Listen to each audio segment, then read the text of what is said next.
Phone tapping కేసులో suspend అయిన మాజీ డీఎస్పీ ప్రణీత్ రావుపై కేసు నమోదైంది. పంజాగుట్ట పిఎస్లో ఎస్ఐబి అడిషనల్ డీఎస్పీ కంప్లైంట్తో ప్రణీత్ రావు సహా మరికొందరిపై నాన్ బెయిలబుల్ కేసులు నమోదయ్యాయి. అటు ప్రణీత్ రావుపై ఐపీసీ 420, 427, 201, 120B సెక్షన్లతో పాటు పీడీపీపీ యాక్ట్, ఐటీ యాక్ట్ కింద కేసులు నమోదు చేశారు. ఎస్ఐబి ఆఫీస్లో హార్డ్ డిస్క్లతో పాటు కంప్యూటర్లను ప్రణీత్ రావు ధ్వంసం చేసినట్టు గుర్తించారు. ప్రత్యేకంగా 17 సిస్టమ్స్ ఏర్పాటు చేసుకుని సమాచారం సేకరించినట్లు గుర్తించిన దర్యాప్తు అధికారులు ఎలక్షన్ రిజల్ట్తో సేకరించిన సమాచారాన్ని హార్డ్ డిస్క్లోకి మార్చినట్లు తేల్చారు.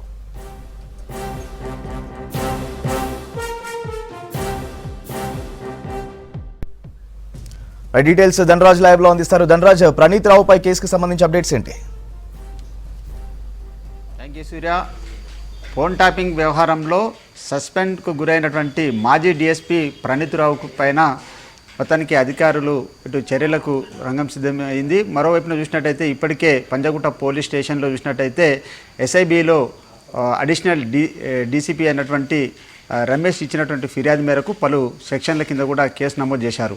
అయితే 409, 427, 120B, 201 సెక్షన్ల కింద కూడా మొత్తానికి కేసులు నమోదయ్యాయి. దానిపైన కూడా ఇక కస్టడీ తీసుకొని మరి విచారణ కూడా అధికారులు సిద్ధమయ్యారు. అయితే ఈ ఫోన్ ట్యాపింగ్ వ్యవహారం చూసినట్టయితే గత బీఆర్ఎస్ ప్రభుత్వంలో ప్రతిపక్షాలకు చెందినటువంటి ముఖ్య కీలక నేతలకు సంబంధించినటువంటి సమాచారం, వారి యొక్క కీలకమైనటువంటి ఫోన్ ట్యాపింగ్ చేసి వాళ్ళ యొక్క సంభాషణలు కావచ్చు, వారి యొక్క చాటింగ్ సంబంధించినటువంటి వివరాలన్నింటిని కూడా పూర్తిగా ట్యాపింగ్ చేసి దాన్ని అంతా కూడా హార్డ్ డిస్క్లో పూర్తిగా దాన్ని సేవ్ చేయడం జరిగింది. ఆ 42 హార్డ్ డిస్క్లో ఉన్నటువంటి సమాచారాన్ని అంతా కూడా అతను దొంగిలించి మరో హార్డ్ డిస్క్లోకి వేసుకొని ఆ తర్వాత అక్కడ ఉన్నటువంటి పలు కీలకమైనటువంటి డాక్యుమెంట్లు మ్యాక్సిమం చూసినట్టయితే 1600 పేజీలకు సంబంధించినటువంటి హార్డ్ డిస్క్లో ఉన్నటువంటి సమాచారం అంతా కూడా డిస్ట్రాయిడ్ చేయడం జరిగింది. అక్కడ ఉన్నటువంటి కాపీలను పూర్తిగా ధ్వంసం చేసి మొత్తం తగలబెట్టి ఎలాంటి ఆధారాలు లేకుండా ఐఎంఈకి సంబంధించినటువంటి నెంబర్లతో పాటుగాను కాల్ రికార్డర్కి సంబంధించినటువంటి అంటే సిడిఆర్ కాల్ రికార్డర్కి సంబంధించిన డీటెయిల్స్ ఏవైతే ఉంటాయో వాటికి అన్నిటిని కూడా పూర్తిగా ధ్వంసం చేసి ఈ లాగర్ రూమ్లో ఉన్నటువంటి పూర్తిగా అందులో సేవ్ చేసినటువంటి సమాచారం అంతా కూడా తగలబెట్టినటువంటి ఈ మాజీ డిఎస్పీ అయినటువంటి ప్రణీత్ రావు పైన పలు సెక్షన్ల కింద కేసులు కూడా కట్టడం జరిగింది. ఇందులో చూసినట్టయితే 409, 427 అదేవిధంగా 120B, 201 సంబంధించి చూసినట్టయితే అంటే ప్రభుత్వం సంబంధించినటువంటి సమాచారం కావచ్చు, ప్రభుత్వం చెందినటువంటి ఆస్తులన్నింటిని కూడా పూర్తిగా ధ్వంసం చేసినటువంటి కేసు. అదేవిధంగా అంటే ప్రభుత్వ అధికార హోదాలో ఉండి కూడా కుట్రకు పాల్పడడం.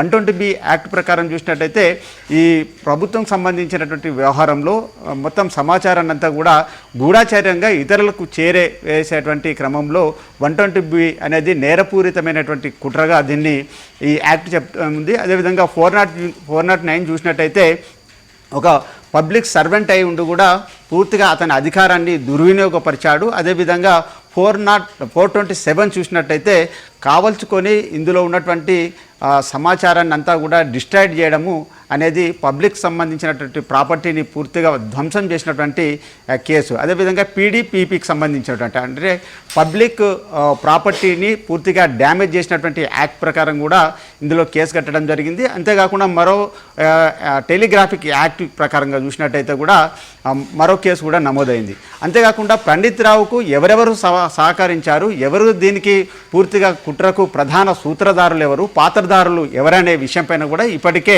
పోలీసు అధికారులు పలు సెక్షన్ల కింద కూడా విచారణకు ఇక ఈ ప్రణీత్ రావును కస్టడీ తీసుకొని విచారణ కొనసాగించనున్నారు. అందుకు మొత్తం 5 రకాల సెక్షన్లను కూడా ఇప్పటికే నమోదు చేశారు. అయితే ప్రణీత్ రావు చూసినట్లయితే ప్రతిపక్ష సంబంధించినటువంటి నేతల ఫోన్ ట్యాపింగ్ చేయడం, వారి యొక్క సమాచారాన్ని పూర్తిగా ఇతరులకు చేరవేయడంలో ఇందులో ప్రధానమైనటువంటి పాత్ర ఎవరు, అందులో ఉన్నటువంటి కుట్రదారులు ఎవరు, ఇతనికి సహకరించినటువంటి వారెవరు ఉన్నారనే విషయంపైన ఇప్పటికే దర్యాప్తు కొనసాగిస్తూ ఉన్నారు. ఈ క్రమంలో 5 సెక్షన్ల కింద కూడా టెలిగ్రాఫ్ యాక్ట్ ప్రకారంగా కూడా ఇందులో చూసినట్టయితే అతనికి ఒక 3 ఏళ్ల జైలు శిక్షతో పాటుగాను 2 కోట్ల రూపాయల జరిమానా కూడా ఉంటుందని ఇటు ఈ పలు యాక్టు చెప్తున్నటువంటి సిచ్యువేషన్ కనబడతా ఉంది.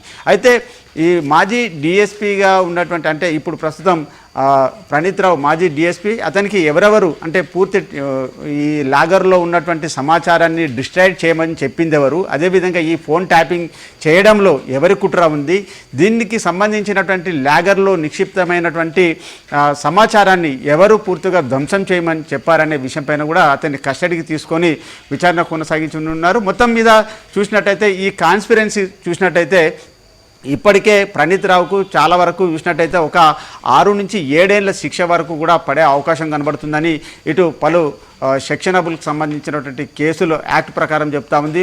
మరోవైపున చూసినట్టయితే ఇందులో సహకరించిన వారు, దీన్ని ఆదేశించిన వాళ్ళు అంటే ఫోన్ ట్యాపింగ్ సంబంధించిన వ్యవహారంలో ఎవరి ఆదేశాలకు మేరకు ఈ ఫోన్ ట్యాపింగ్ జరిగింది అనేది మాత్రం చాలా వరకు ఇది ఒక పెద్ద కుట్ర కేసు. అదేవిధంగా అంతేకాకుండా ఫోన్ ట్యాపింగ్ చేయడం అనేది కేంద్ర ప్రభుత్వ చట్టాలకు విరుద్ధంగా కూడా వ్యవహరించినటువంటి క్రమంలో చూసినట్టయితే కూడా చాలా వరకు ప్రణీత్ రావును కస్టడీ తీసుకొని విచారించినట్లయితే అప్పుడు బీఆర్ఎస్ ప్రభుత్వంలో ఉన్నటువంటి ఎవరు అంటే ఇందులో ఉన్నటువంటి పెద్ద తలకాయలు ఎవరున్నారు, అదేవిధంగా రాజకీయ నాయకులకు సంబంధించినటువంటి ప్రముఖుల యొక్క పురమాయింపు ఏ విధంగా ఉంది, ఎవరి ఆదేశాల మేరకు ఈ ఫోన్ ట్యాపింగ్ చేశారు, ప్రణీత్ రావుకు ఇందులో వ్యక్తిగతంగా ఆయనే ఏ సమాచారం మేరకు ఇందులో ఫోన్ ట్యాపింగ్కు పాల్పడ్డాడు, అదేవిధంగా మొత్తం ఎన్నికలకు సంబంధించినటువంటి ఫలితాలు రాగానే వెంటనే అక్కడ ఉన్నటువంటి ఈ ఏదైతే ఎస్ఐబిలో ఉన్నటువంటి మొత్తం నిక్షిప్తమైనటువంటి హార్డ్ డిస్కులను కావచ్చు, అదేవిధంగా అందులో ఉన్నటువంటి కీలకమైనటువంటి సమాచారాన్ని ఐఎంఈ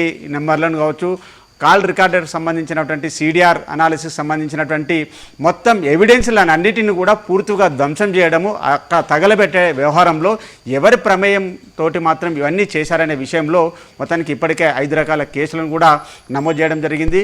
అయితే ఇందులో చూసినట్టయితే మొత్తం 5 రకాల కేసులతో పాటు అతన్ని కస్టడీకి తీసుకొని విచారించినట్టయితే మరికొంతమంది రాజకీయ నాయకులతో పాటుగాను అదేవిధంగా డిఎస్పీ ప్రణీత్ రావుకు సహకరించినటువంటి మరికొంతమంది డిపార్ట్మెంట్లో కీలకమైనటువంటి వ్యక్తుల పేర్లు కూడా వెలుగులోకి వచ్చే అవకాశాలు ఉన్నాయి. సూర్య.